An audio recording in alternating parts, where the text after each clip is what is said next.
পূর্ণিমা, মা আমার, আজকে 3 দিন ধরে আমার শরীরটা খুব খারাপ লাগতেছে রে মা।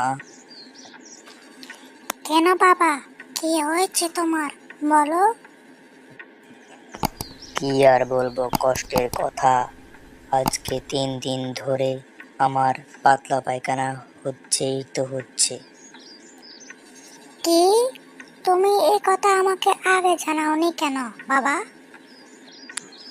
কারণ আমি ভেবেছিলাম সব ঠিক হয়ে যাবে, তাই। আচ্ছা বাবা, পাতলা পায়খানা হলে তো স্যালাইন খাওয়া লাগে, তুমি কি তা খেয়েছো?